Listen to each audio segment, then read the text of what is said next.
Hello friends.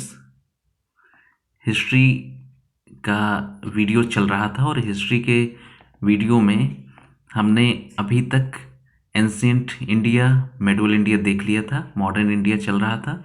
Modern India में आज हम राष्ट्रीय आंदोलन के विषय में जितने भी महत्वपूर्ण प्रश्न बने हैं आज तक, उनमें से हम 25 प्रश्न अभी देखेंगे और फिर नेक्स्ट वीडियो में अगले देखेंगे। तो ये जितने भी वीडियो हैं, ये सारे के सारे वीडियो बहुत ज़्यादा इम्पोर्टेंट हैं, क्योंकि सारे वीडियो आए हुए एग्ज़ामों में, सारे के सारे या तो पीसीएस एग्ज़ाम या फिर आईएएस वाले एग्ज़ाम में या फिर एसएससी एग्ज़ाम में, एसएससी ग्रेजुएट लेवल और इंटर लेवल दोनों में आए हुए हैं। तो आइए बिना किसी देरी के शुरू करते हैं। लेकिन उससे पहले आपको सबको पता है क्या करना है। चैनल को सब्सक्राइब करना है, लाइक करना है, दोस्तों के साथ शेयर करना है और कमेंट करके पूछे गए प्रश्नों में जो भी पूछा जाएगा उसका जवाब भी देना है। तो आइए शुरू करते हैं बिना किसी देरी के। पहला प्रश्न है, आज के वीडियो का पहला प्रश्न है, 1905 में बंगाल विभाजन के समय राष्ट्रीय स्तर पर कौन सा आंदोलन शुरू किया गया? स्वदेशी आंदोलन, खिलाफत आंदोलन, असहयोग आंदोलन या भारत छोड़ो आंदोलन? तो इस प्रश्न का उत्तर ए अर्थात स्वदेशी आंदोलन हो जाएगा। आपको मैं बता दूं कि 1905 में बंगाल का विभाजन कर दिया गया था लॉर्ड कर्जन द्वारा।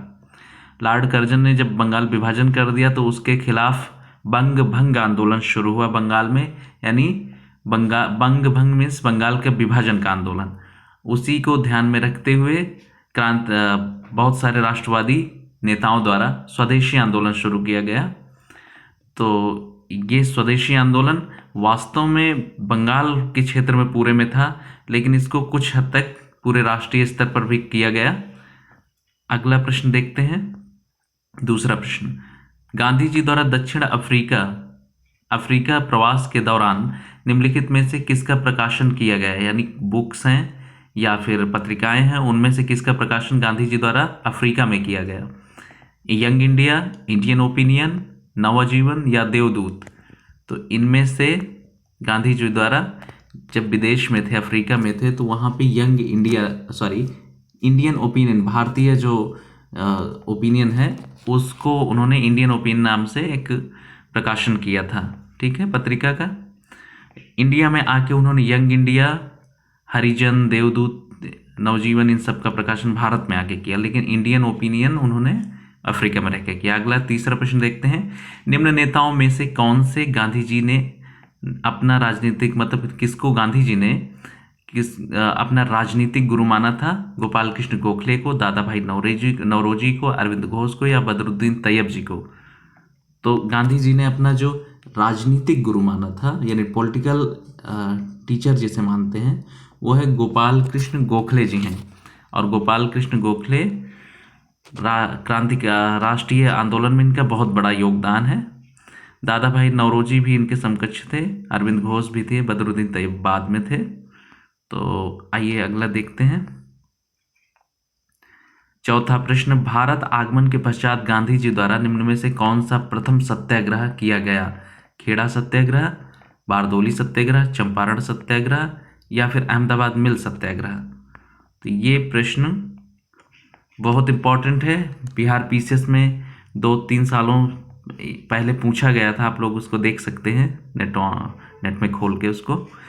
तो ये चौथा प्रश्न का उत्तर जो हो जाएगा वो हो जाएगा सी अर्थात चंपारण सत्याग्रह। चंपारण सत्याग्रह गांधी जी ने बिहार के चंपारण नामक स्थान पे किया था, जो कि वहाँ के एक किसान जो 1916 में गांधी जी से मिले और बिहार आकर बिहार के किसानों की स्थिति देखने के लिए बोला था।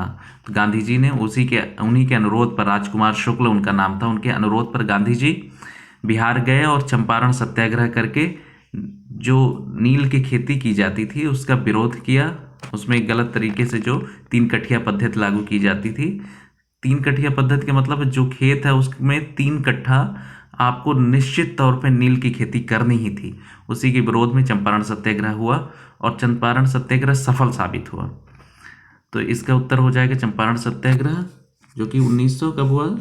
1917 में हुआ था। गांधी जी के भारत में आगमन कब हुआ? 1915 में गांधी जी आए गांधी जी जैसे 1915 में आए तो गोपाल कृष्ण गोखले जी से मिले और फिर गोखले जी और अन्य नेताओं के सहयोग सुझाव पर गांधी जी पूरे 2 सालों तक भारत की यात्रा करते रहे और भारत को जानने का प्रयास करते रहे।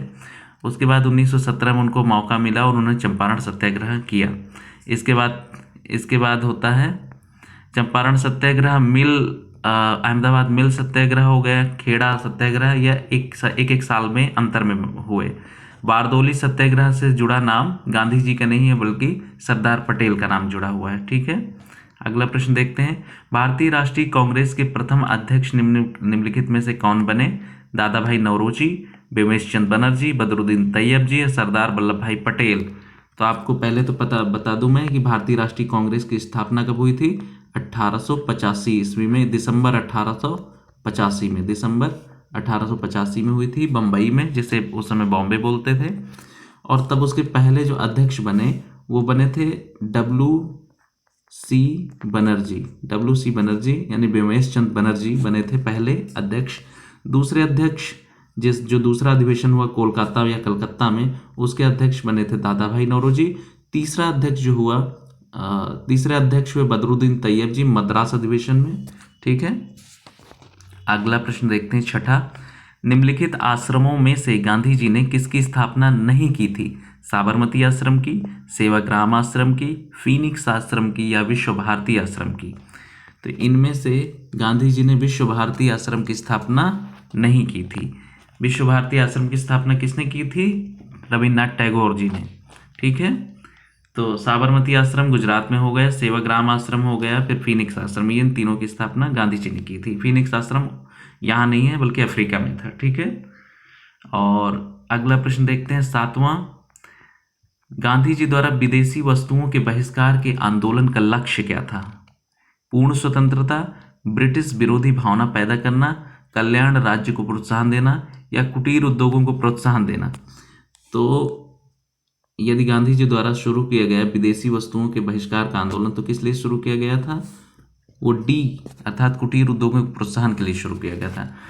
जैसे भारत में ब्रिटिश आने के बाद, ब्रिटेन के लोगों के आने के बाद, ईस्ट इंडिया कंपनी आने के बाद उन्होंने क्या किया? भारत के जो कुटीर उद्योग था उसको नष्ट करके भारत को एक कच्चा माल का निर्यातक देश बस बना दिया, और कच्चा माल को निर्यात करवाने के बाद उसको ब्रिटेन में उससे वस्तुएं बनाते थे और वापस भारतीय बाजार में उनको महंगे दामों पर बेच देते थे।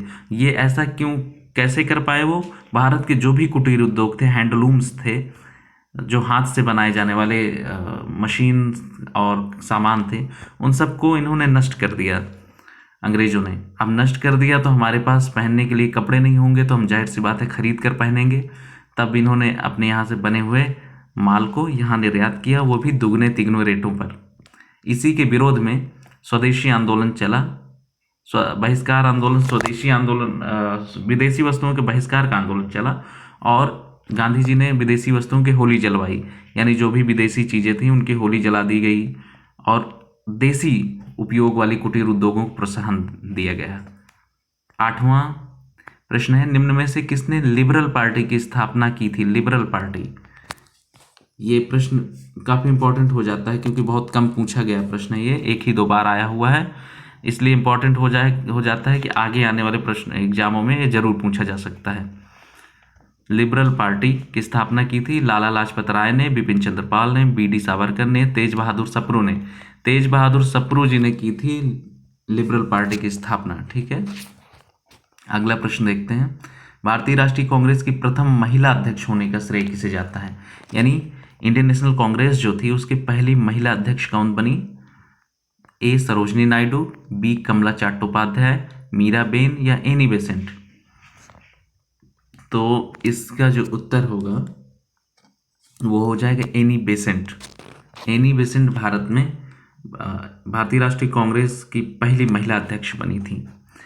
सरोजनी नायडू भी बनी थी, कमला देवी चट्टोपाध्याय नहीं बनी, मीराबेन नहीं बनी, लेकिन कमला देवी चट्टोपाध्याय के बारे में मैं आपको बता दूं कि वो टैगोर जी की, रविन्द्रनाथ टैगोर की नातिन थी।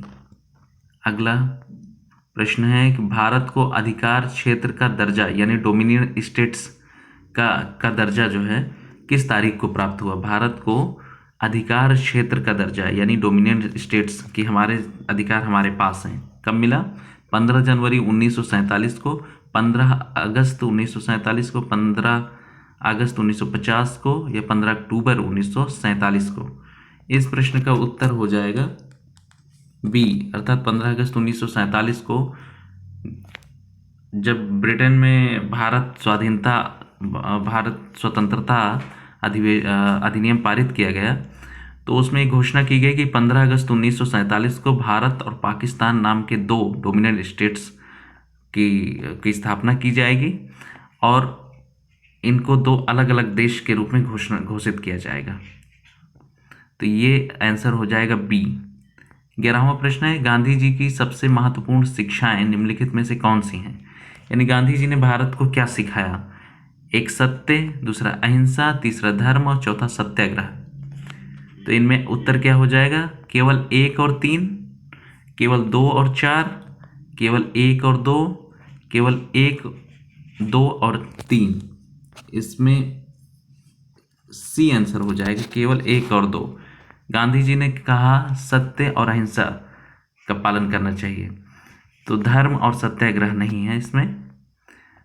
12वां प्रश्न देखते हैं, निम्नलिखित में से कौन सा स्वराज पार्टी के सदस्य थे? स्वराज पार्टी के सदस्य मोतीलाल नेहरू, सरदार पटेल, गोपाल कृष्ण गोखले।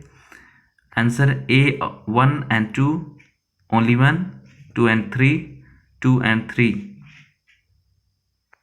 1, 2 and 3। तो इसका जो आंसर हो जाएगा, स्वराज पार्टी की बात करें, स्वराज पार्टी जो थी उसकी स्थापना हुई थी इलाहाबाद में, ठीक है, तब के इलाहाबाद, आज के प्रयागराज में। तो इसके जो सदस्य थे वो मोतीलाल नेहरू थे, तो इसका आंसर केवल 1 हो जाएगा, मोतीलाल नेहरू।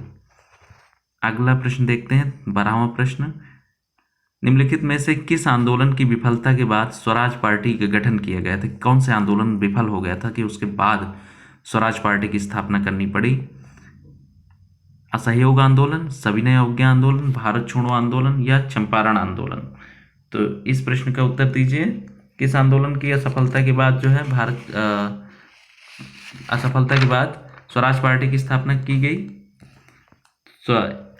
तो इस प्रश्न का जो उत्तर होगा वो होगा ए, अर्थात असहयोग आंदोलन 1920-22 में जो शुरू किया गया, उसकी असफलता के बाद 1924 में स्वराज पार्टी की स्थापना की गई। सॉरी, 1923 में स्वराज पार्टी की स्थापना कहाँ की गई? इलाहाबाद में। इसके अध्यक्ष कौन थे? इसके अध्यक्ष थे C.R. दास, यानी C.R. दास, और इसके महासचिव जो थे वो मोतीलाल नेहरू जी थे। कौन थे? मोतीलाल नेहरू, ठीक है। C.R. दास को हम चित्तरंजन दास भी बोलते हैं, ठीक। उन्हीं के नाम पे बिहार में एक रेलवे फैक्ट्री है, चित्तरंजन रेल फैक्ट्री, ठीक। तो अगला देखते हैं, मधेपुरा रेल फैक्ट्री जो है चित्तरंजन नाम से चलती है। अगला देखते हैं, 13वां प्रश्न, लंदन में गोलमेज सम्मेलन का आयोजन किसकी चर्चा के लिए किया गया था? ए, प्रांतीय स्वायत्तता की व्यवस्था के लिए, बी, भारत का भावी संविधान के लिए, सी, सविनय अवज्ञा आंदोलन वापस लेने के लिए, गांधी जी की मांगे, और दूसरा डी है कि भारतीयों के एकमात्र प्रतिनिधि होने का कांग्रेस का दावा जो था उसकी चर्चा के लिए। तो इस प्रश्न का 13वें प्रश्न का उत्तर हो जाए कि गोलमेज सम्मेलन लंदन में जो आयोजित किया गया उसके चर्चा किस चीज़ की चर्चा के लिए? तो भारत के भावी संविधान की रचना के लिए ये चर्चा की गई थी। और ये इस प्रश्न में आप देखेंगे कि भारत के भावी जो संविधान की चर्चा की गई थी वो कैसे की गई थी? तो साइमन आयोग आया था, 1927 में उसकी स्थापना हुई, 1928 में भारत आया। जब वापस गया तो उसके विचारों पर चर्चा करने के लिए उसको भेजा गया था भारत में, भावी संविधान की रचना कैसे होगी, क्या होगी, उस पर देखने के लिए। तो उसी पे चर्चा करने के लिए गोलमेज सम्मेलन का आयोजन लंदन में किया गया। कुल 3 गोलमेज सम्मेलन हुए लंदन में, पहला 1930, फिर दूसरा 31 और फिर तीसरा 32। तो पहले और तीसरे में कांग्रेस की तरफ से किसी ने भाग नहीं लिया, दूसरे में कांग्रेस के एकमात्र प्रतिनिधि के रूप में गांधी जी ने भाग लिया, और जो भीमराव अम्बेडकर जी थे वो तीनों गोलमेज सम्मेलनों में भाग लिए। ठीक है, अगला 14वां प्रश्न देखते हैं। 1927 में ब्रसेल्स में आयोजित दलित राष्ट्रवादियों की कांग्रेस में राष्ट्रीय कांग्रेस की ओर से किसने भाग लिया था? जो राष्ट्रीय कांग्रेस उस समय थी उसकी तरफ से ब्रसेल्स एक राजधानी है किसी देश की। आप कमेंट करके बताएंगे कि वो किस देश की राजधानी है ब्रसेल्स, कमेंट करके आप लोग बताएंगे। वहाँ एक दलित राष्ट्रवादियों की कांग्रेस की गई, उसमें भारतीय राष्ट्रीय कांग्रेस मूल जो कांग्रेस थी उसकी तरफ से किसने भाग लिया? जवाहरलाल नेहरू ने, महात्मा गांधी जी ने, मोतीलाल नेहरू ने, डॉक्टर अंसारी ने। तो इस प्रश्न का उत्तर हो जाएगा ए, अर्थात जवाहरलाल नेहरू ने भाग लिया था 1927 की ब्रसेल्स में दलित राष्ट्रवादियों की कांग्रेस में। ठीक है, दलित राष्ट्रवादियों की कांग्रेस में किसने वो लिया हिस्सा? जवाहरलाल नेहरू जी ने। ओके, 15वां प्रश्न देखते हैं। कांग्रेस की प्रथम भारतीय महिला अध्यक्ष सरोजिनी नायडू को किस अधिवेशन में अध्यक्ष बनाया गया? ओके, पहले चीज तो ये कि जो सरोजिनी नायडू थे, भारतीय राष्ट्रीय कांग्रेस की पहली महिला अध्यक्ष कौन थी? एनी बेसेंट थी। कब बनी? 1900 कब बनी? 1912 के 1917 में, 1917 के कोलकाता अधिवेशन में एनी बेसेंट बनी थी भारतीय राष्ट्रीय कांग्रेस की पहली महिला अध्यक्ष। अब भारतीय राष्ट्रीय कांग्रेस की पहली भारतीय महिला बनी है, कौन बनी है? सरोजिनी नायडू। याद रखने की चीज है, सरोजिनी नायडू बनी पहली भारतीय महिला। वो कब बनी? 1917 के कोलकाता अधिवेशन में, 1922 के गया अधिवेशन में, 1988 के इलाहाबाद अधिवेशन में, या 1925 के कानपुर अधिवेशन में। तो इस प्रश्न का उत्तर हो जाएगा डी, अर्थात 1925 में कानपुर में अधिवेशन हुआ था।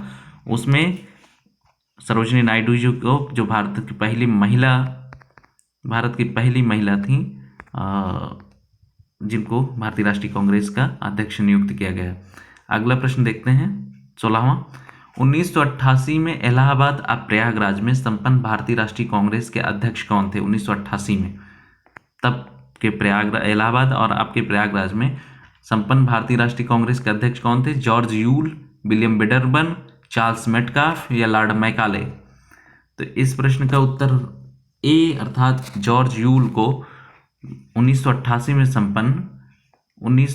में संपन्न भारतीय राष्ट्रीय कांग्रेस के इलाहाबाद अधिवेशन का अध्यक्ष चुना गया था। ठीक है, तो अब भारतीय राष्ट्रीय कांग्रेस की स्थापना कब होती है? दिसंबर 1985 में। पहले अध्यक्ष होते हैं व्योमेश चंद्र बनर्जी, कहाँ? बॉम्बे में।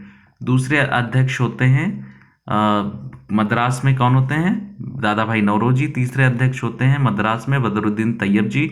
चौथे अध्यक्ष जो होते हैं 1988 में वो होते हैं जॉर्ज यूल। तो इस हिसाब से पहले अध्यक्ष हिंदू को बनाया गया, दूसरा अध्यक्ष पारसी को, तीसरा अध्यक्ष मुस्लिम को, चौथा अध्यक्ष क्रिश्चियन को बनाया गया। 17वां देखते हैं प्रश्न। लाल बाल तथा पाल का संबंध निम्नलिखित में से किससे था? स्वराज पार्टी से, मिलिटेंट नेशनल पार्टी से, गदर पार्टी से, या फिर कांग्रेस पार्टी से? तो इन सब का संबंध था कांग्रेस पार्टी से। लाल बाल पाल ये तीनों के तीनों लोग कांग्रेस पार्टी के सदस्य थे और साथ ही साथ ये गरम दल से संबंधित माने जाते हैं, गरम दल के नेता। कांग्रेस के अंदर ही नरम दल और गरम दल के नेता। ओके, अगला प्रश्न देखते हैं। महात्मा गांधी जी द्वारा मात्र एक बार कांग्रेस अध्यक्ष का पद संभाला गया, वह कौन सा अधिवेशन था? यानी वह कौन सा अधिवेशन था जिसमें महात्मा गांधी जी द्वारा मात्र एक बार कांग्रेस के अध्यक्ष का पद संभाला गया? जलगांव अधिवेशन, बेलगांव अधिवेशन, हरिपुरा अधिवेशन या त्रिपुरी अधिवेशन?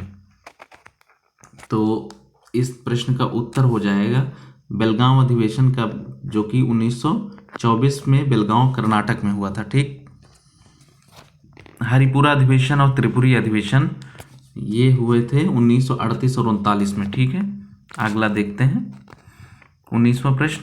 1938 हरिपुरा गुजरात में संपन्न कांग्रेस के अधिवेशन की अध्यक्षता किसने की थी? पहली चीज तो ये जान लीजिए कि 1938 का जो कांग्रेस का अधिवेशन हुआ था वो कहाँ हुआ था? गुजरात में हरिपुरा में हुआ था। उसकी अध्यक्षता किसने की थी? महात्मा गांधी जी ने, जवाहरलाल नेहरू जी ने, सरदार वल्लभ भाई पटेल ने, या फिर सुभाष चंद्र बोस ने? इस प्रश्न का उत्तर हो जाएगा डी, अर्थात सुभाष चंद्र बोस ने 1938 के हरिपुरा अधिवेशन की अध्यक्षता की थी। अगला 20वां प्रश्न है। 1907 में भारतीय राष्ट्रीय कांग्रेस के दो भागों में विभाजित हो गई। गरम दल और नरम दल। यह जो भारतीय राष्ट्रीय कांग्रेस थी 1907 में दो भागों में बट गई, गरम दल और नरम दल। 1907 का भारतीय राष्ट्रीय कांग्रेस का अधिवेशन किस शहर में संपन्न हुआ था? इनका मेन मकसद ये था कि 1907 का भारतीय राष्ट्रीय कांग्रेस के अधिवेशन किस शहर में होते, ये पूछना था। ऊपर वाली अलग इन्फॉर्मेशन इन्होंने जोड़ दी कि 1907 में जो भारतीय राष्ट्रीय कांग्रेस दो भागों में विभाजित हो गई, गरम दल और नरम दल में, तो वो कब हुआ था? मद्रास में। कहाँ हुआ था संपन्न, किस शहर में? मद्रास में, कलकत्ता में, बॉम्बे में या सूरत में? तो 1907 का जो कांग्रेस का अधिवेशन था वो सूरत में हुआ था। यहाँ पे ही कांग्रेस के दो भाग हो गए, पहला भाग गरम दल, दूसरा भाग नरम दल, ठीक है। और आपस में काफ़ी विरोध हो गए एक दूसरे से। और इस समय गरम दल वाले जो लोग थे वो लाला लाजपत राय को अपना, तिलक जी चूंकि इस समय जेल में थे, मांडले जेल में 1908 से 1914 के बीच, उनको ब्रिटिश गवर्नमेंट ने गिरफ्तार कर लिया था, तो इसमें बनना था उन्हीं को अध्यक्ष, लेकिन वो जेल में होने की वजह से उनकी तरफ से गरम दल वालों ने जो घोषणा की वो लाला लाजपत राय के अध्यक्ष बनने की, लेकिन उसको मान्यता नहीं मिली। रास बिहारी बोस को अध्यक्ष बनाया गया था इस अधिवेशन 1907 के। अगला प्रश्न देखते हैं, लखनऊ के अधिवेशन में कांग्रेस के गरम दल और नरम दल पुनः एक हो गए। जो सूरत में गलती किया इन्होंने, अलग हो गए दोनों, वो लखनऊ के अधिवेशन में दोनों फिर एक हो गए। यह अधिवेशन कब संपन्न हुआ? 1916 में, 15 में, 16 में, 17 में या 18 में? तो कांग्रेस का जो लखनऊ अधिवेशन होता है वो 1916 ईस्वी में होता है। इस अधिवेशन में गरम दल नरम दल पुनः एक हो गए। साथ ही साथ जो मुस्लिम लीग थी वो और कांग्रेस के बीच भी संबंध अच्छे हुए, इस अधिवेशन में दोनों साथ में आए। अगला 22वां प्रश्न देखते हैं, सुभाष चंद्र बोस द्वारा कुल 2 बार कांग्रेस अधिवेशन की अध्यक्षता की गई। सुभाष चंद्र बोस जी ने 2 बार किया है कांग्रेस अधिवेशन की अध्यक्षता। इनमें अंतिम बार किस अधिवेशन में अध्यक्षता की गई? देखो अभी मैंने ऊपर आपको बताया, अभी बताता हूँ, पहले इस प्रश्न का उत्तर देखते हैं। हरिपुरा अधिवेशन, त्रिपुरी अधिवेशन, नागपुर अधिवेशन या गया अधिवेशन? तो गया अधिवेशन 1922 में हुआ था, ये था, इसमें थे नहीं ये। हमने अभी बात किया कि हरिपुरा अधिवेशन जो हुआ था 1900 कब हुआ था? 1938 में। कहाँ हुआ था? हरिपुरा, गुजरात में। तो ये पहले ही हो चुका है। अंतिम बार अध्यक्षता उन्होंने जो की वो त्रिपुरी में की है। त्रिपुरी में अध्यक्षता 1939 में की, 38 और 39, ठीक है। 38 में हरिपुरा की, 39 में त्रिपुरी की। त्रिपुरी कहाँ है? तब मध्य प्रदेश में थी। मध्य प्रदेश के बंटवारे के बाद अभी वो छत्तीसगढ़ में है। अगला प्रश्न देखते हैं, सुभाष चंद्र बोस ने भारतीय राष्ट्रीय कांग्रेस को छोड़ने के बाद किस पार्टी की स्थापना की थी? सुभाष चंद्र बोस जी ने 1939 ईस्वी में उन्होंने कांग्रेस के अध्यक्ष पद से इस्तीफा दे दिया। क्यों दे दिया इस्तीफा? उसके पीछे एक बड़ा कारण था। गांधी जी अपने प्रतिनिधि को जिताना चाहते थे और गांधी जी ने खुले तौर पे घोषणा कर दी कि उनका प्रतिनिधि जो होगा उसको सारे के सारे कांग्रेसी वोट देंगे। लेकिन फिर भी सुभाष चंद्र बोस जी 1939 के त्रिपुरी अधिवेशन में जीत गए थे। तो गांधी जी इसको बहुत बड़ा अपना नैतिक पतन मान रहे थे कि उनका जो है, उनकी पार्टी अब उनकी नहीं सुन रही है। इस सबको देखते हुए दुखित होकर सुभाष चंद्र बोस ने अध्यक्ष पद से इस्तीफा दे दिया था। अब देखते हैं इस कि सुभाष चंद्र बोस ने भारतीय राष्ट्रीय कांग्रेस को छोड़ने के बाद किस पार्टी की स्थापना की थी? इंडियन नेशनल आर्मी की, रिपब्लिकन पार्टी की, फॉरवर्ड ब्लॉक की या सोशलिस्ट पार्टी की?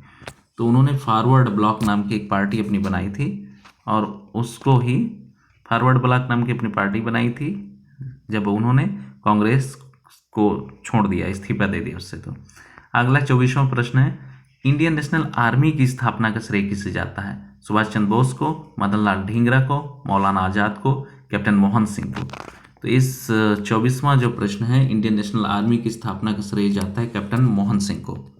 ये स्थापना कहाँ हुई थी इसकी स्थापना जो हुई थी वो हुई थी Thailand, Bangkok, I think Bangkok में हुई थी। इसको आप लोग क्लियर करके मुझे बताएंगे कि इंडियन नेशनल आर्मी की स्थापना कहाँ हुई थी। किस स्थान पर हुई थी, ये आप लोग कमेंट में बताएंगे। 25वां प्रश्न आइए देखते हैं आज का अंतिम प्रश्न। निम्नलिखित में से आज़ाद हिंद फौज का संस्थापक कौन था? Who was the founder of Azad Hind Fauj? Chandrashekhar आज़ाद, सुभाष चंद्र बोस, लाला हरदयाल या वीर सावरकर? तो इस प्रश्न का उत्तर हो जाएगा सुभाष चंद्र बोस। सुभाष चंद्र बोस ने अपनी पार्टी बनाई थी, कौन सी? Forward block. साथ ही उन्होंने आज जो इंडियन नेशनल आर्मी थी उसी को उन्होंने आज़ाद हिंद फौज के नाम से पुनर्गठित करने का काम किया था, आज़ाद हिंद फौज के नाम से सुभाष चंद्र बोस जी ने। ठीक है, तो आज के ये 25 प्रश्न थे। आप लोग कमेंट करके बताएंगे प्रश्नों का लेवल कैसा लगा आपको, और साथ ही चैनल को आगे बढ़ाने की जिम्मेदारी आपकी है। तो आपसे निवेदन है कि चैनल को ज़्यादा से ज़्यादा लोगों तक फॉरवर्ड करें। यदि आप अपने दोस्तों को भी चाहते हैं कि वो ऐसे अच्छे से अच्छे वीडियो देख पाएँ तो उनको इस चैनल को सब्सक्राइब करवाएं, उन तक इस चैनल को पहुंचाएं। यह आपकी जिम्मेदारी है। मेरी जिम्मेदारी है वीडियो में अच्छे अच्छे क्वेश्चंस डालने और आपको समझाना। आपकी जिम्मेदारी है कि चैनल को अपने दोस्तों तक पहुंचाना। तो आज की वीडियो का अंत करते हैं। नमस्कार, जय हिंद।